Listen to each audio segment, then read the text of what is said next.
biasa dahsyat karena Tuhan menyertai kita sepanjang hidup kita. Amin. Bapak Ibu yang terkasih dalam nama Tuhan Yesus. Haleluya.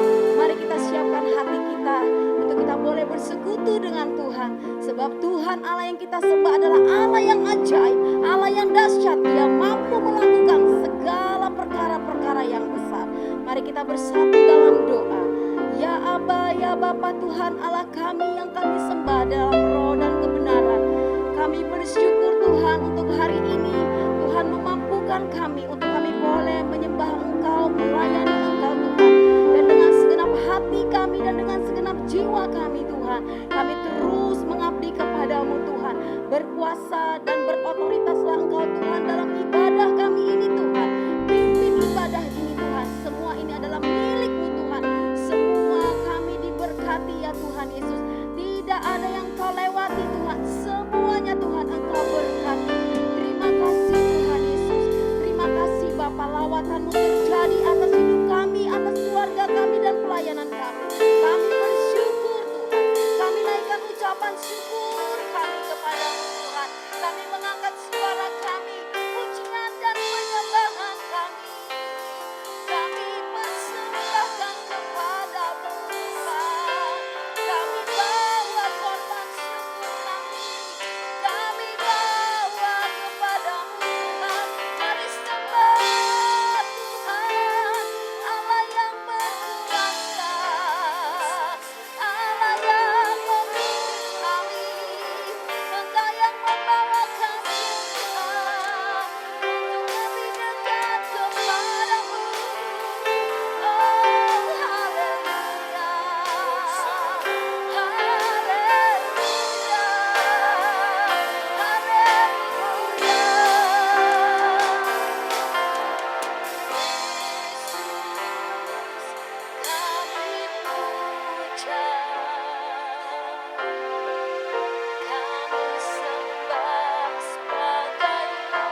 Sing like never before.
dan kami mengeluh-elukan Allah kami yang hidup. Haleluya.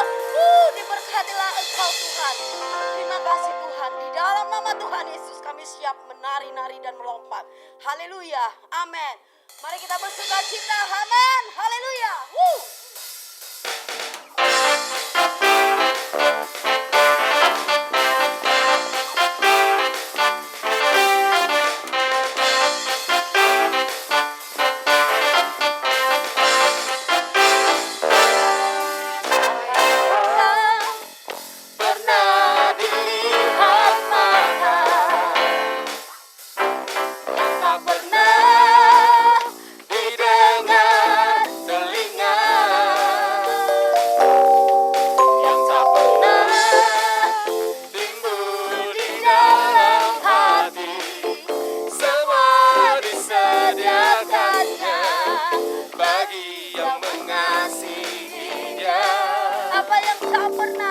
Apa yang tak pernah dilihat mata, yang tak pernah didengar telinga, yang tak pernah timbul di dalam hati, semua disediakannya bagi yang mengasihinya.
hari Selasa ada doa terobosan pada pukul 19.00 waktu Indonesia Barat.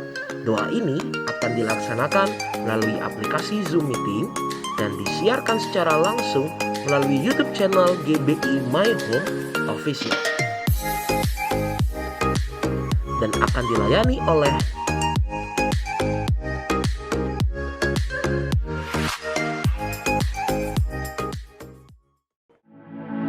Mari kita bergabung di dalam KUL, Community of Love, komunitas gereja di mana kita dapat bertumbuh bersama dalam kerohanian kita, saling mendoakan dan saling menguatkan satu dengan yang lainnya. Temukan KUL Anda di daerah terdekat atau dapat menghubungi Bapak Agustinus Sihombing.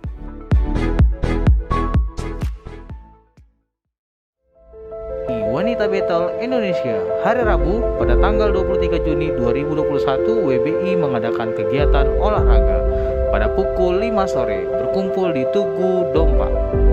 Untuk info lebih lanjut dapat menghubungi Ibu Deliana.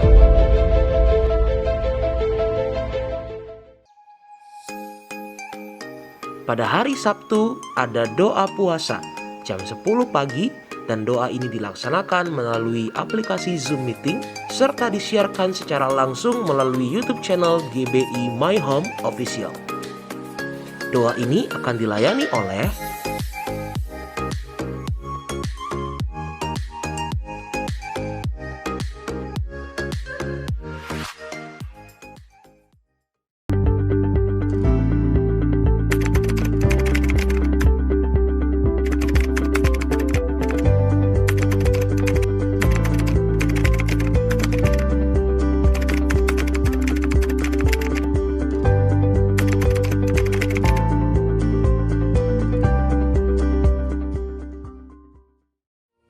Mulai minggu depan, ibadah hari Minggu gereja kita akan diadakan secara online selama 1 bulan ke depan, terhitung dari tanggal 27 Juni sampai dengan 25 Juli 2021. Ibadah online akan diadakan 3 kali, pada pukul 8 pagi, pukul 11 siang, dan pukul 5 sore.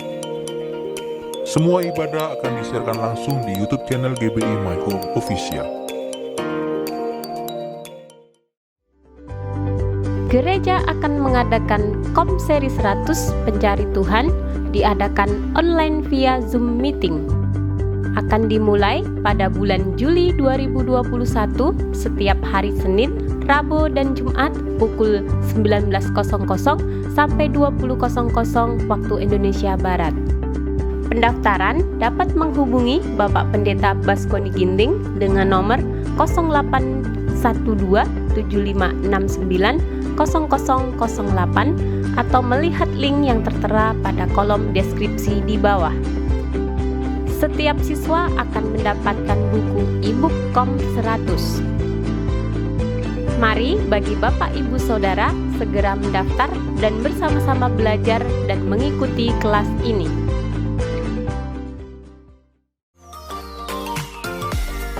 Akan diadakan pemberkatan nikah Saudara Sepma Pratama Putra dan Saudari Paula Yosika pada tanggal 23 Juni 2021 di Restoran Nelayan.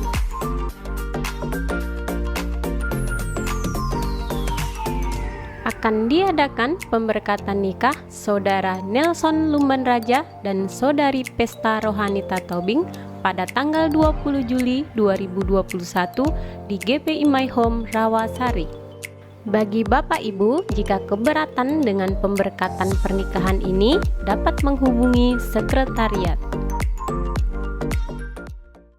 Persembahan online dapat ditransfer ke rekening gereja GBI My Home Rawasari, BCA dengan nomor rekening 38014671111 atas nama GBI Rawasari. DCMB Niaga dengan nomor rekening 80094039900 atas nama Gereja Betel Indonesia Jemaat Rawasari.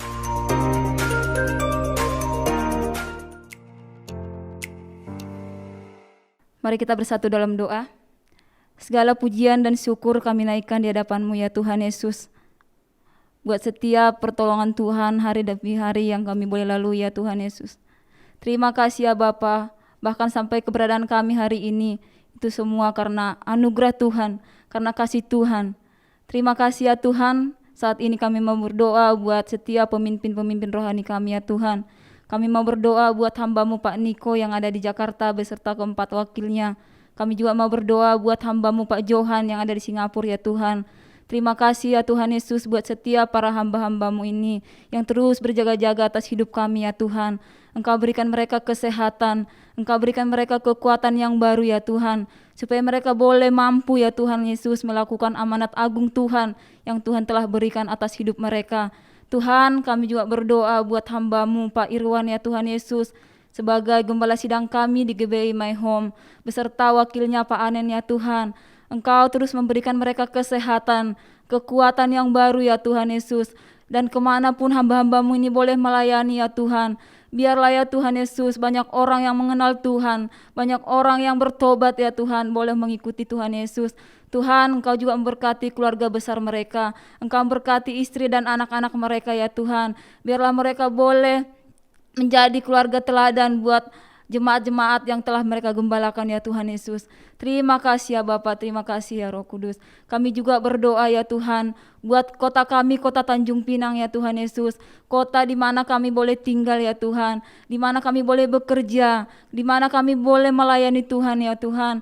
Terima kasih ya Bapa, Engkau berkati kota kami, Engkau berkati sumber dayanya ya Tuhan, Engkau berkati perekonomiannya ya Tuhan Yesus, Engkau berkati setiap pembangunan-pembangunan yang boleh dilakukan ya Tuhan.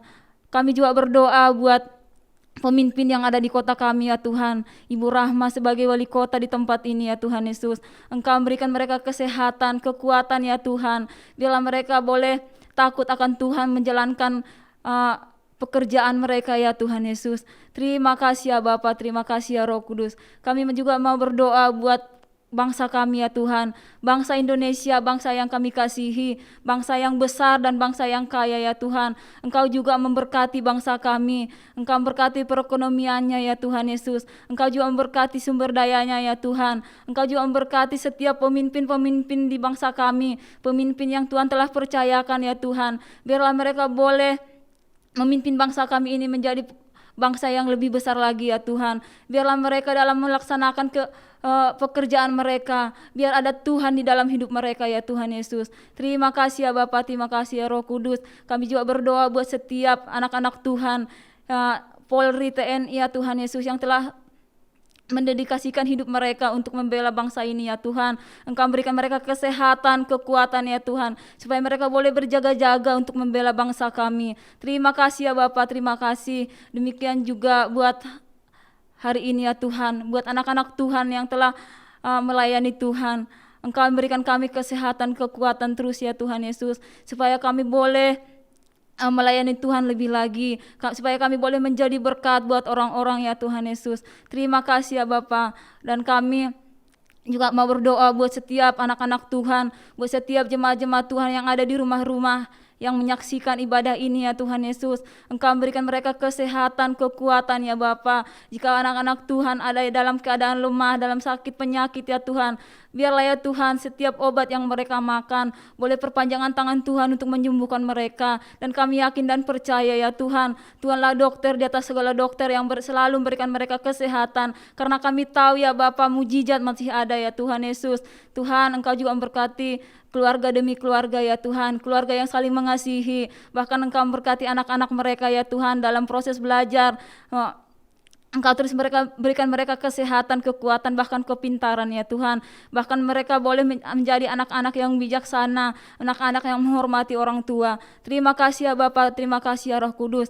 Dan kalau sebentar kami akan mendengarkan firman Tuhan, biarlah ya Tuhan firman yang disampaikan boleh menjadi terang bagi jalan-jalan kami ya Tuhan Yesus. Biarlah firman yang disampaikan boleh jatuh di tanah yang subur ya Tuhan, boleh berbuah ya Tuhan, boleh menjadi berkat buat orang-orang di sekeliling kami. Dan Engkau berkati hamba Tuhan yang akan menyampaikan firman Tuhan pada hari ini. Engkau berikan kesehatan, kekuatan, dan setiap apa yang diperkatakan itu adalah perkataan yang daripada Tuhan sendiri. Terima kasih ya Bapa, terima kasih. Kami siap untuk mendengarkan firman Tuhan. Di dalam nama Tuhan Yesus Kristus kami telah berdoa dan mengucap syukur. Haleluya. Amin.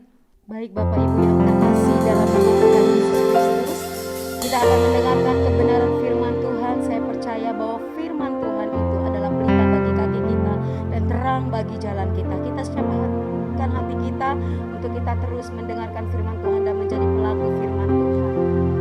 Haleluya.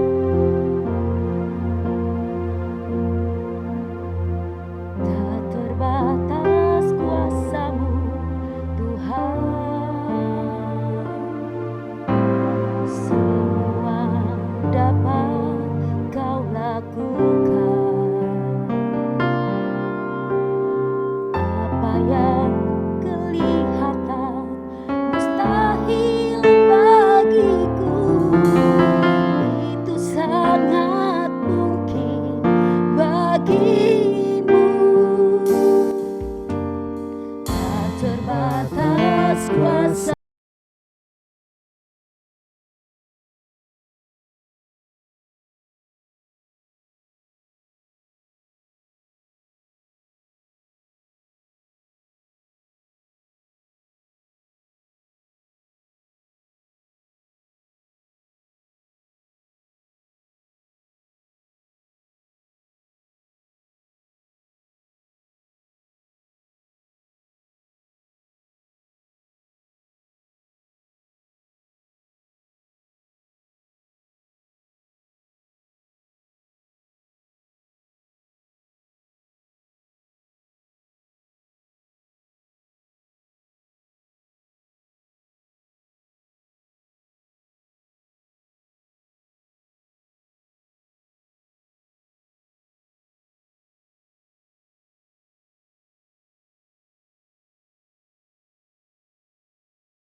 Shalom semuanya.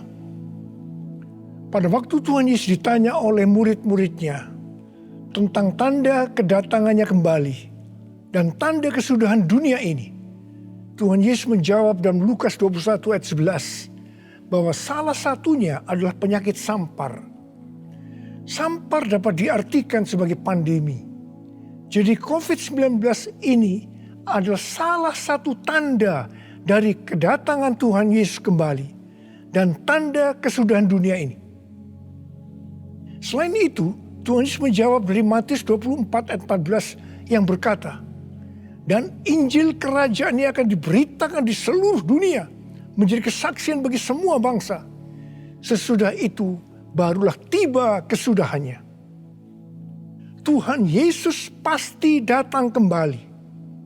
Karena itu dia memberikan amanat agung kepada kita, yaitu agar kita pergi dan menjadikan semua bangsa itu murid Tuhan Yesus. Hal ini juga berarti agar terjadi penuaian jiwa besar-besaran sebelum Tuhan Yesus datang kembali. Sekarang kita akan melihat bagaimana proses untuk menyelesaikan amanat agung atau proses penuaian jiwa yang terbesar dan yang terakhir sebelum Tuhan Yesus datang kembali.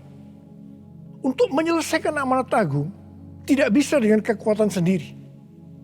Karena itu pesan terakhir Tuhan Yesus sebelum naik ke sorga kepada murid-muridnya, yang juga berarti kepada kita semua dalam Kisah Para Rasul 1 ayat 8, yaitu, tetapi kamu akan menerima kuasa kalau Roh Kudus turun ke atas kamu, dan kamu akan menjadi saksiku di Yerusalem dan di seluruh Yudea dan Samaria dan sampai ke ujung bumi. Jadi untuk menyelesaikan amanat agung, kita harus menerima kuasa dari Roh Kudus yang turun ke atas kita. Setelah itu dengan disaksikan para muridnya, Tuhan Yesus naik ke sorga. Setelah Tuhan Yesus naik ke sorga, 120 murid Tuhan Yesus berkumpul di kamar loteng Yerusalem. Mereka melakukan ini karena Tuhan Yesus memerintahkan agar mereka tidak meninggalkan kota Yerusalem sebelum diperlengkapi dengan kuasa dari tempat tinggi. Tuhan Yesus berkata, sebab Yohanes membaptis dengan air, tetapi tidak lama lagi kamu akan dibaptis dengan Roh Kudus. Apa yang dilakukan 120 murid di kamar loteng? Alkitab berkata bahwa mereka semua bertekun dengan sehati dalam doa bersama-sama. Artinya mereka berdoa, memuji dan menyembah Tuhan dalam unity siang dan malam. Ini adalah prinsip restorasi Pondok Daud. Ini adalah prinsip menara doa. Setelah 10 hari mereka melakukan hal itu, maka pada hari raya Pentakosta, tiba-tiba turunlah dari langit suatu bunyi seperti tiupan angin keras yang memenuhi seluruh rumah di mana mereka duduk. Dan tampaklah lidah-lidah seperti nyala api yang bertebaran dan hinggap kepada mereka masing-masing. Maka penuhlah mereka dengan Roh Kudus.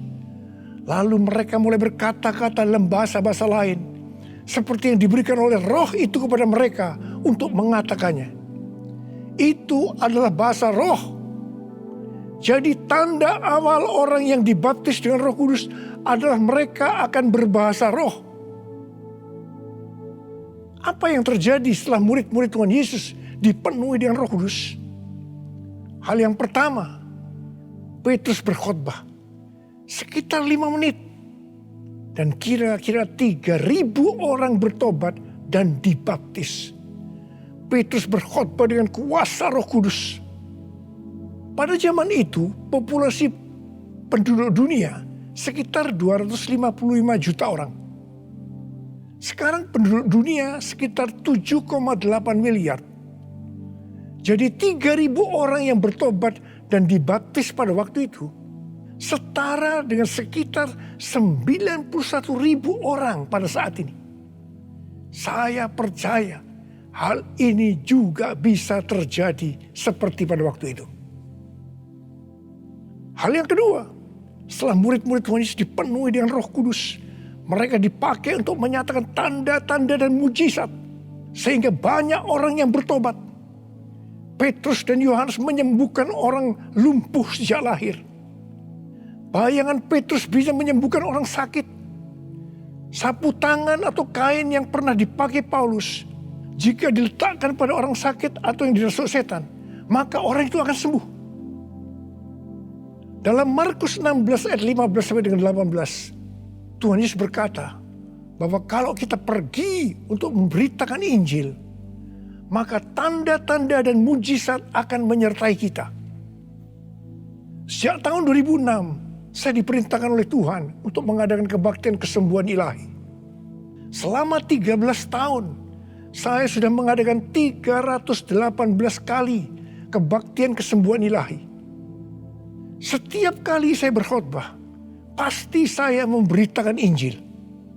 Tanda-tanda dan mujizat terjadi. Saya diizinkan Tuhan untuk melihat dan mengalami mujizat seperti yang dilakukan oleh Tuhan Yesus 2000 tahun yang lalu.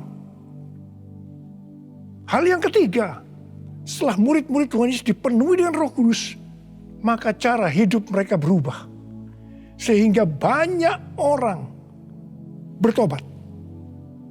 Yang pertama, mereka bertekun dalam pengajaran rasul-rasul dan dalam persekutuan. Ini bisa diartikan mereka suka membaca Alkitab. Mazmur 119 ayat 105 berkata, "Firman-Mu adalah pelita bagi kakiku dan terang bagi jalanku." Kalau kita suka membaca Alkitab, itu akan menuntun jalan hidup kita. Hidup benar sesuai dengan firman Tuhan. Kita akan menjadi orang yang berintegritas. Dan itu akan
terang bagi jalanku,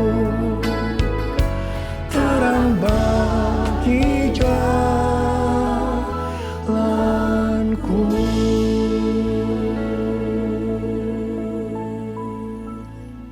Yang kedua, perubahan cara hidup yang membuat banyak orang bertobat adalah mereka selalu berkumpul, memecahkan roti dan berdoa. Ini bisa dikatakan mereka hidup dalam unity dan suka berdoa. Hari-hari ini saya melihat melalui menara doa bahwa ada doa, pujian dan penyembahan dalam unity siang dan malam.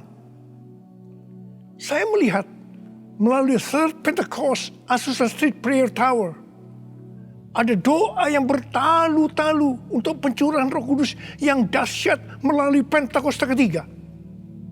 Saya percaya kalau Tuhan sudah berikan kepada kita beban untuk berdoa seperti ini, maka ini merupakan tanda bahwa Pentakosta ketiga yang dahsyat akan turun dan akan terjadi penuaian jiwa yang terbesar dan yang terakhir sebelum Tuhan Yesus datang kembali.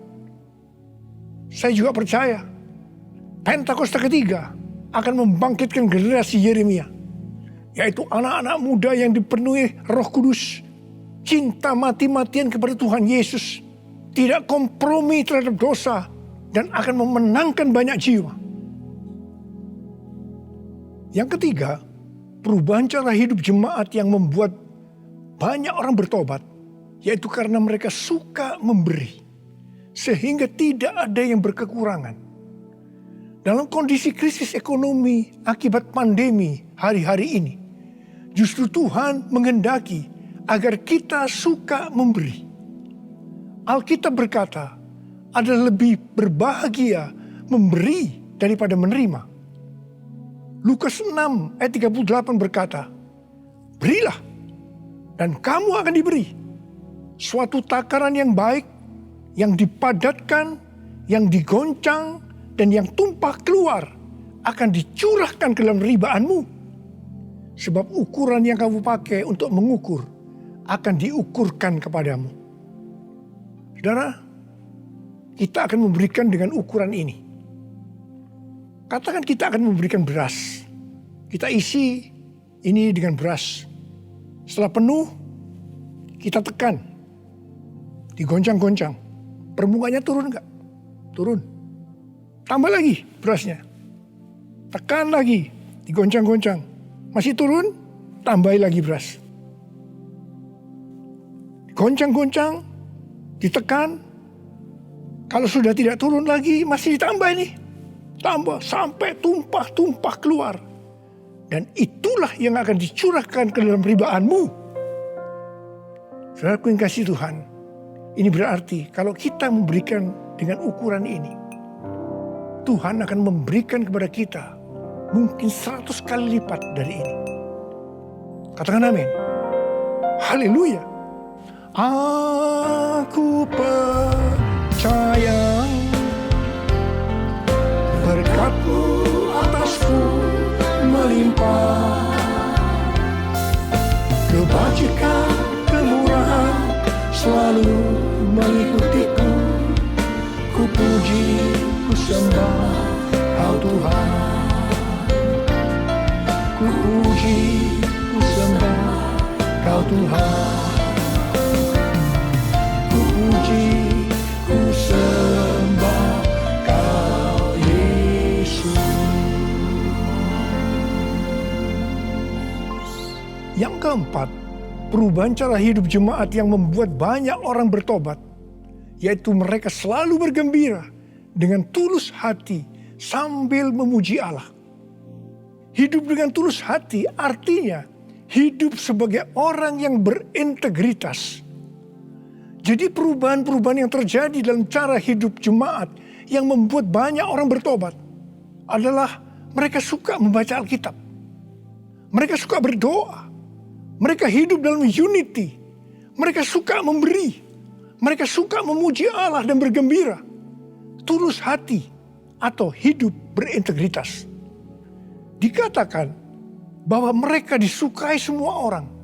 Dan tiap-tiap hari jumlah orang yang diselamatkan bertambah. Haleluya.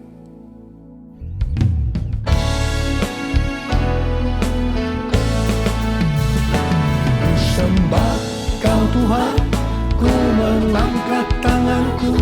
Selamanya Kau ajaib bagiku. Sembah Kau Tuhan, ku mengangkat wajahku. Selamanya Kau hebat bagiku. Haleluya, haleluya, haleluya, haleluya.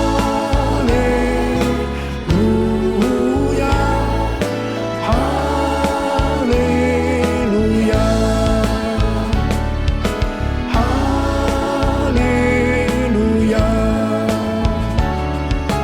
haleluya.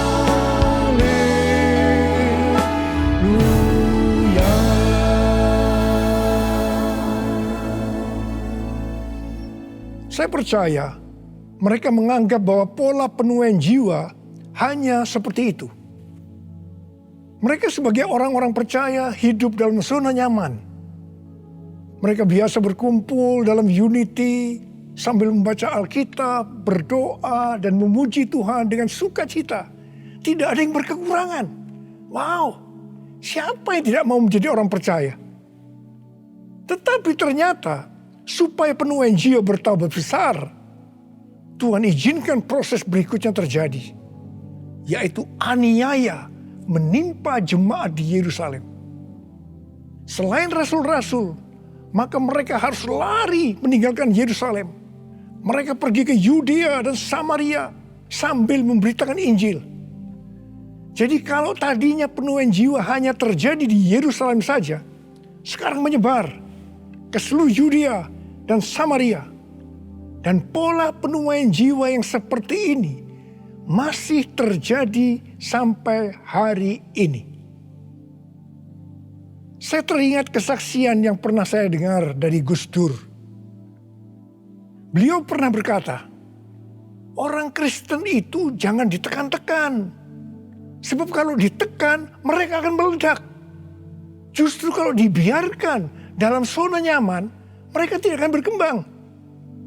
Karena itu, Tuhan izinkan hari-hari ini penderitaan, aniaya itu terjadi di antara orang-orang percaya. Supaya terjadi penuaian jiwa yang lebih besar. Saya percaya melalui masa pandemi COVID-19 yang membuat kita tidak nyaman. Banyak mengalami tekanan-tekanan. Ada yang mengalami sakit, bahkan ada yang meninggal.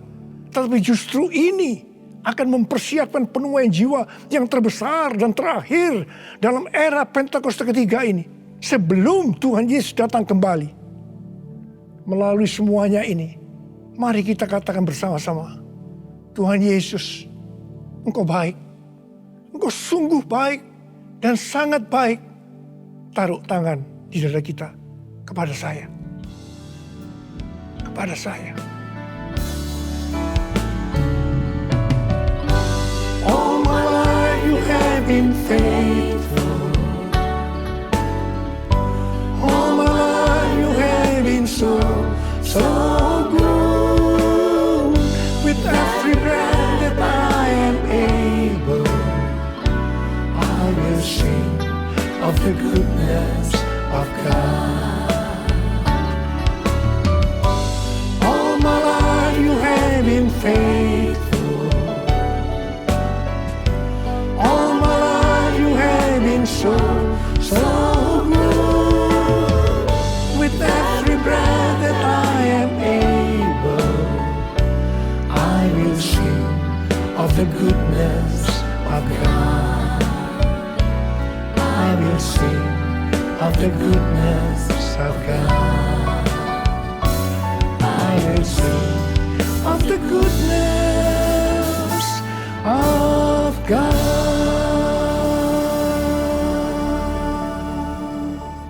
Ternyata pola penuaian yang terjadi di atas belum menyelesaikan rencana Tuhan. Karena selain penuaian jiwa harus terjadi di Yerusalem, di seluruh Yudea dan Samaria, tetapi juga harus sampai ke ujung bumi. Tuhan mempunyai cara untuk membuat penuaian jiwa itu sampai ke ujung bumi, yaitu dengan terjadinya perubahan paradigma dalam pelayanan. Selama ini pengertian tentang keselamatan hanya untuk orang-orang Yahudi saja. Tetapi melalui peristiwa Kornelius, di mana Petrus diutus oleh Tuhan untuk mendatangi Kornelius yang bukan orang Yahudi, untuk memberitakan jalan keselamatan. Akhirnya mereka mengerti bahwa ternyata keselamatan bukan hanya untuk orang Yahudi saja, tetapi untuk semua bangsa. Dan ini mengakibatkan terjadinya penuaian jiwa besar-besaran. Haleluya. Jadi, mereka tidak hanya mengabarkan Injil di Yerusalem, Yudea, dan Samaria saja. Tapi sekarang mereka, termasuk kita juga, pergi ke seluruh dunia. Proses perubahan paradigma dalam pelayanan itu tidak mudah. Petrus harus diyakinkan oleh Tuhan. Kalau Tuhan berkata halal, jangan kamu berkata haram. Orang-orang yang bukan Yahudi adalah haram di mata orang Yahudi. Proses itu masih terus berlanjut untuk memberikan pengertian kepada orang-orang Yahudi, golongan bersunat dan juga orang-orang Farisi yang sudah bertobat, di mana mereka berpendapat bahwa orang yang bukan Yahudi yang percaya kepada Tuhan Yesus harus disunat dan diwajibkan mengikuti hukum-hukum Musa. Tetapi melalui sidang di Yerusalem, akhirnya mereka mengerti dan bisa menerima bahwa keselamatan bukan hanya untuk orang-orang Yahudi saja, tapi untuk semua bangsa.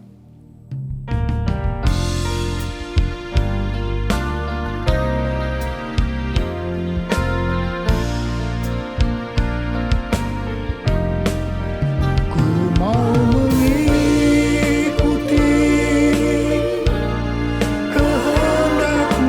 Bapa,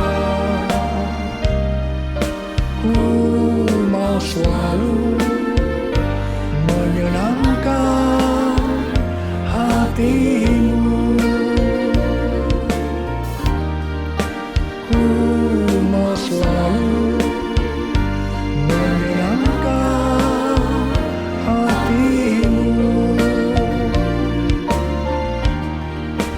Ku mau selalu menyenangkan hatimu. Pada waktu awal pelayanan saya pernah mengalami apa yang disebut dengan perubahan paradigma dalam pelayanan. Jadi pengertian orang-orang Kristen pada waktu itu adalah kalau beribadah hari Minggu harus di gedung gereja. Ibadah di tempat-tempat selain gedung gereja dianggap haram. Pengalaman gereja kita di Bandung bisa saya katakan sebagai pengalaman yang unik. Pernah dalam kurun waktu 1 tahun, setiap minggu kita harus pindah tempat ibadah. Dan setelah berjalan 1 tahun, kita tidak mendapat tempat kebaktian lagi. Kecuali satu, yaitu sebuah nightclub yang bernama Paramount. Ini pasti tempat haram. Tapi justru Tuhan hanya sediakan tempat ini. Dan Tuhan hanya berkata kepada saya, apa yang aku katakan halal, jangan kamu berkata haram. Di tengah kecaman yang cukup banyak, kita berbakti di tempat itu justru sampai 3 tahun. Dan melalui tempat yang haram tadi, kita menuai jiwa-jiwa yang dianggap haram juga. Mereka yang tadinya mau ke nightclub, istilah mereka kesasar ke gereja dan bertobat. Tidak sedikit dari mereka yang sekarang ini menjadi pelayan Tuhan. Wow! Melalui peristiwa ini, kita diberikan pengertian bahwa bagi Tuhan tidak masalah tempat yang akan kita pakai untuk beribadah. Meskipun itu bukan gedung gereja. Dan mungkin di tempat yang haram.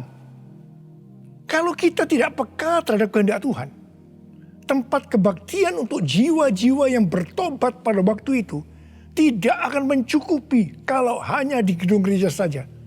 Karena waktu itu sedang terjadi penuaian jiwa yang besar di Indonesia. Selain itu, orang-orang yang mau ke gereja untuk pertama kali, karena bukan di gedung gereja, menjadi lebih mudah. Jadi itu cara Tuhan untuk terjadinya penuaian jiwa besar-besaran. Hari-hari ini, untuk memasuki penuaian jiwa yang terbesar dan terakhir, Tuhan mencurahkan Roh Kudus-Nya yang kita sebutkan dengan Pentakosta ketiga. Saya percaya Pentakosta ketiga bisa disebutkan sebagai perubahan paradigma dalam pelayanan. Terus terang, sampai dengan hari ini, banyak orang-orang yang belum mengerti tentang Pentakosta ketiga ini. Memang tidak mudah untuk mengerti tentang perubahan paradigma dalam pelayanan. Tetapi saya percaya bahwa pada akhirnya kita semua akan melihat bahwa dengan adanya Pentakosta ketiga ini akan terjadi penuaian jiwa yang terbesar dan yang terakhir sebelum Tuhan Yesus datang kembali. Hosana, Hosana di tempat yang tinggi. Hosana, Hosana di hati yang suci. Hosana, Hosana, Hosana di tempat yang tinggi. Hosana, Hosana di hati yang suci. Angkat tangan saudara. Saya berdoa buat saudara. Lialah basyara kana matakara walawal. Ralala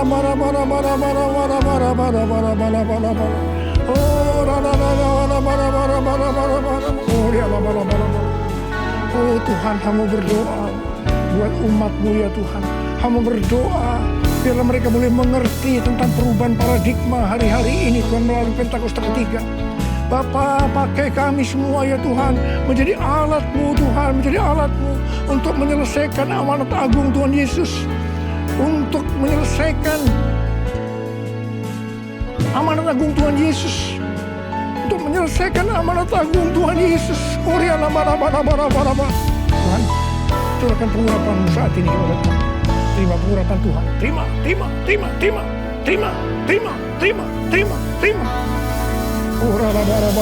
Terima kasih. Terima kasih. Dalam nama Yesus. Dalam nama Yesus. Dalam nama Yesus. Amin. Mari saudara-saudara, kita akan masuk dalam perjamuan kudus. Kita akan mengingat ayat ini. Sebab setiap kali kamu makan roti ini dan minum cawan ini, kamu memberitakan kematian Tuhan sampai Ia datang. Perjamuan kudus adalah perjamuan Tuhan Yesus sendiri. Setiap kali kita masuk dalam perjamuan kudus, Tuhan Yesus selalu berkata, biarlah ini menjadi peringatan akan daku. Karena itu, mari arahkan hati dan pikiran kita kepada kebaikan Tuhan. Mari kita tundukkan kepala. Tuhan Yesus, ya Bapa, siapakah kami sebelum kami mengenal Engkau? Kami semua orang berdosa, upah dosa adalah maut, mati. Tapi Engkau yang tidak berdosa telah dijadikan dosa oleh karena kami. Engkau harus turun dari sorga mulia, mati ganti kami dengan penderitaan yang luar biasa. Sungguh kalau kami pikirkan betapa baiknya Engkau Tuhan, betapa baiknya Engkau ya Aba. Engkau jadikan kami sebagai anak-anak-Mu. Engkau yang memberkati, Engkau menuntun, Engkau membela, Engkau melindungi, Engkau menyembuhkan kami. Engkau juga menegur kalau kami salah. Itu Engkau ya Aba. Itu Engkau ya Aba. Betapa baiknya Engkau itu. Saudara, Tuhan akan memberkati saudara dan saya melalui perjamuan kudus. Dan Tuhan berkata, kita harus makan dan minum dengan cara yang benar. Karena itu masing-masing sekarang berdoa. Introspeksi. Lihat keadaan dirimu masing-masing sebelum kita makan dan minum perjamuan kudus ini. Lihat, kalau saudara diingatkan ada dosa yang selama ini belum diselesaikan dengan Tuhan, mari katakan, ampuni saya Tuhan. Ampuni saya. Ampuni saya Tuhan. Katakan, ampuni, ampuni. Ampuni, ampuni kami Tuhan. Ampuni kami. Ampuni hamba-Mu. Ampuni kami semua. Bapa, terima kasih. Kau melihat anak-anak-Mu sedang meminta ampun padamu. Layakkan kami untuk masuk dalam perjamuan kudus ya Aba. Terima kasih. Dalam nama Yesus kami berdoa. Amin. Sekarang mari kita masuk dalam perjamuan kudus dengan mengangkat tangan kita dengan roti di tangan kanan kita tinggi-tinggi. Sebab apa yang telah kuteruskan kepadamu telah aku terima dari Tuhan. Itu bahwa Tuhan Yesus pada malam waktu Ia diserahkan mengambil roti. Dan sesudah itu mengucap syukur atasnya. Yang memecah-mecahkannya. Dan berkata, inilah tubuhku yang diserahkan bagi kamu. Perbuatlah ini menjadi peringatan akan aku. Sudah dikasih Tuhan, bukankah roti yang kita pecah-pecahkan ini adalah persekutuan kita dengan tubuh Kristus. Mari kita makan dalam nama Yesus.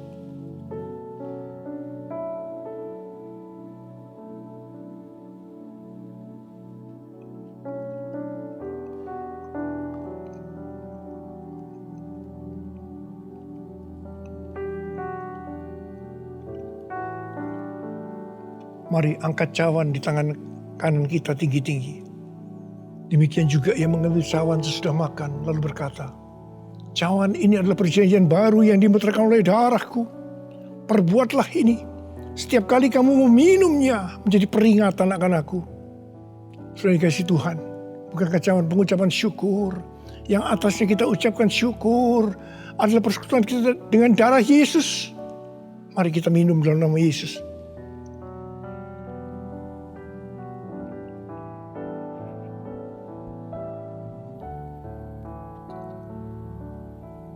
Mari angkat tangan kita. Ucapan syukur. Dengan suara. Jangan diam. Katakan terima kasih ya Tuhan. Terima kasih ya Tuhan. Makasih. Oh rala-bala-bala-bala-bala-bala-bala.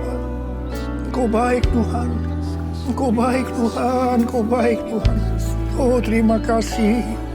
Terima kasih. Tuhan Yesus Engkau baik. Engkau baik. Dalam seluruh hidup kami Engkau baik Tuhan. Engkau baik. Engkau sungguh baik. Engkau sungguh baik ya Aba. Engkau sungguh baik.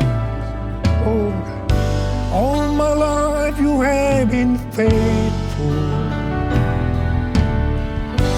All my life you have been so good.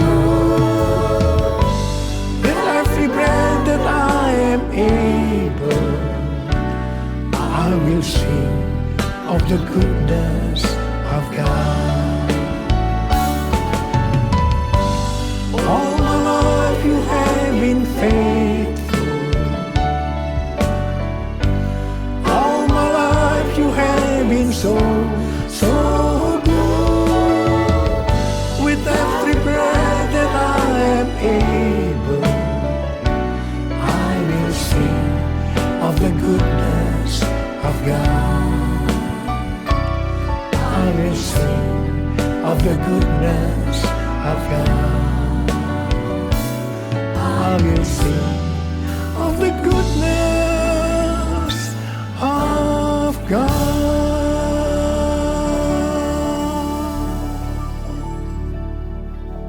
Terima kasih Abba. Terima kasih. Terima kasih. Terima kasih. Dalam nama Yesus. Amin. Mari, angkat tangan saudara. Terimalah berkat Tuhan. Kasih karunia yang berlimpah-limpah daripada Allah Bapa dalam Anak yang tunggal Yesus Kristus. Persekutuan yang manis dengan Roh Kudus menyertai saudara sekalian mulai hari ini. Sampai Tuhan Yesus datang menjemput kita di awan-awan dan bahkan sampai selama-lamanya. Yang percaya bersama-sama katakan, Amin.